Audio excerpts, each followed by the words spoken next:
Hello, it's Sonia here, the Pretty Stitch. Welcome to my channel. If this is your first time joining me, I'm so happy to have you here. So today is Tuesday, and that means it's Tunisian Tuesday.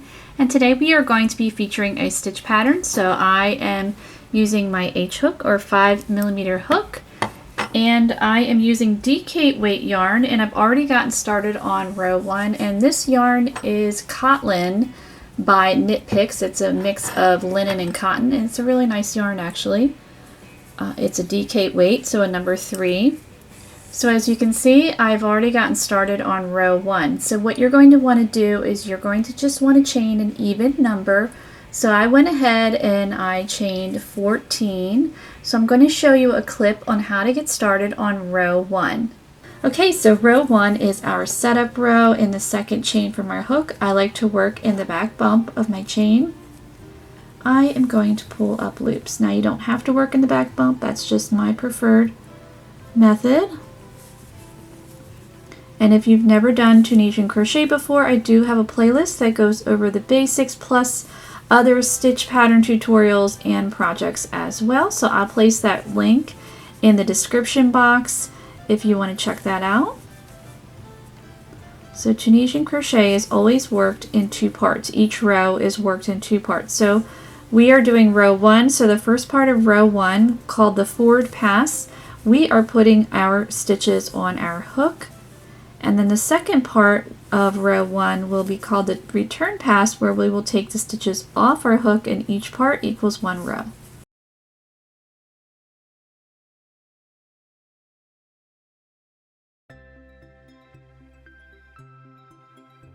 Okay, so I have my loops on my hook, and the amount that I chained will be the amount that is on my hook. So I have 17 loops because I chained 17. So let's work the second part of row 1.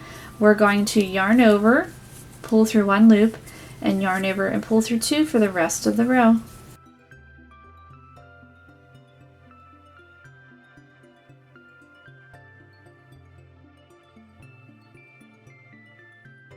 Okay, so there we go. There is row 1.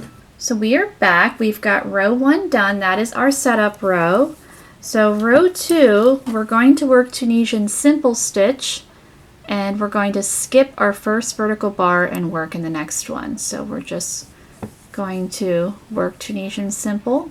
Now we're going to go back in the one we skipped and work Tunisian simple again. So we're just crossing our stitches, creating an X, and we're going to do that all the way across. So skipping the next vertical bar, working Tunisian simple in the next one, and going back in the one we skipped, working Tunisian simple. And we're just going to keep going.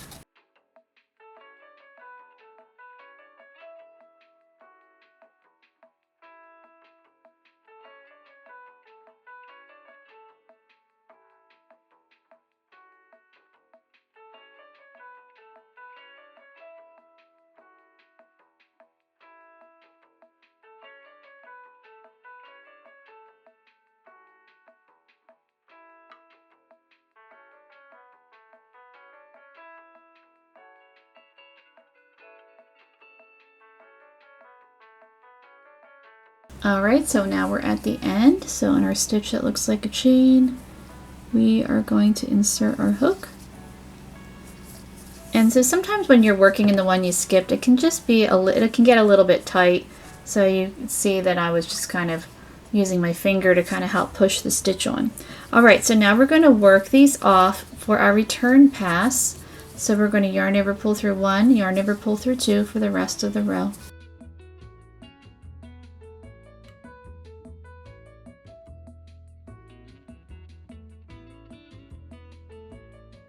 Okay, so there is row 2. So we're going to work row 3. So what we're going to do is we're going to work a Tunisian purl decrease stitch. So we're going to, or a together stitch. So we're going to have a yarn in front, and then in the next 2 vertical bars, insert our hook and work the purl stitch. So now we need to put that stitch back on because we took it away because we worked a decrease. So we're going to yarn over purlwise. So to do that, our yarn is in front, and we're going to wrap it in the front to the back to the front again, so that we're set up to do the purl decrease.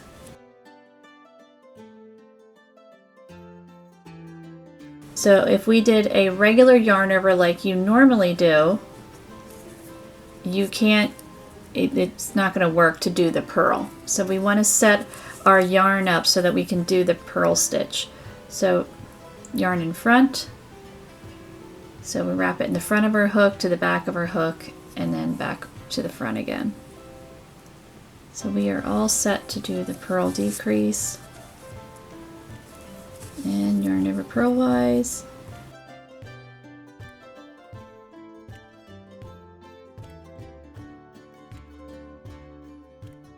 Just repeating across. So Tunisian purl decrease, yarn over purlwise, Tunisian purl decrease. Now when you get to the very end, since we're just working in that chain, we're not purling, you do a regular yarn over. So now we go in that stitch into the chain. So it just depends on what stitch you're doing on how you need to do your yarn overs. Alright, so I chain 14. I should still have 14 loops in my hook. And I do indeed. So it's a good rule of thumb to just do a quick count before you do your return pass to make sure you didn't forget any yarn overs. Okay, so now we're going to do our return pass. Yarn over, pull through 1, yarn over, pull through 2 for the rest of the row.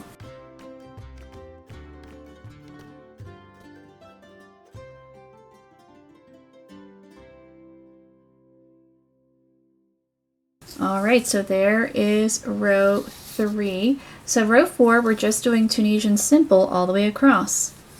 So in each vertical bar, inserting our hook, pulling up a loop,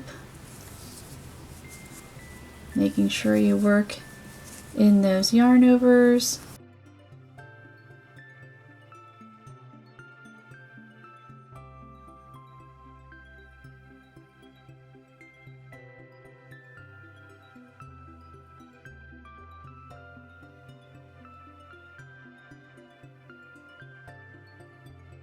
Now I'm at my last yarn over. Sometimes that last one can hide a little bit, so you can always pop a stitch marker in there if you're having trouble finding it. And then in that last stitch that looks like a chain, and we're just going to work these off like normal. Yarn over, pull through 1, yarn over, pull through 2. So the repeat for this pattern is you're going to work rows 2 through 4 for however long you want your swatch. Alright, so here is my swatch. I think it's a pretty neat stitch, nice and textured. So we are going to bind off in pattern. I ended on a row 4. So now we're going to bind off in row 2. So we're going to skip that first vertical bar and work Tunisian simple in the second, but do a bind off. So you're working the simple and then you're just binding off. And with this bind off, you definitely want to be more relaxed. You don't want to have it be tight. So now we're going to go back in the one we skipped and bind off. And we're going to do that all the way across. So skip the next one, Tunisian simple bind off, go back in the one we skipped.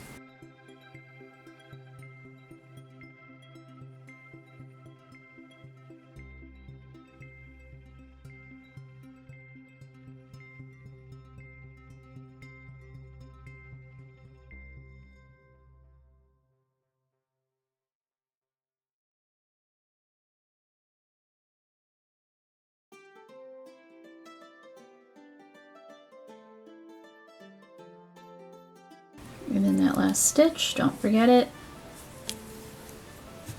And there we go. So as you can see, it does lay relatively flat. So as you can see, it does lay relatively flat. I think it's a really nice textured stitch. You could probably use it for a lot of different projects. Has a lot of nice texture, which would be great for a dishcloth. I love Tunisian crochet for dishcloths because they hold up really well, and this one would be great for scrubbing, but it also would be pretty in a scarf, a blanket, a whole bunch of different things. So I hope you enjoyed this tutorial, and if you did, please like and subscribe, and thank you so much for watching.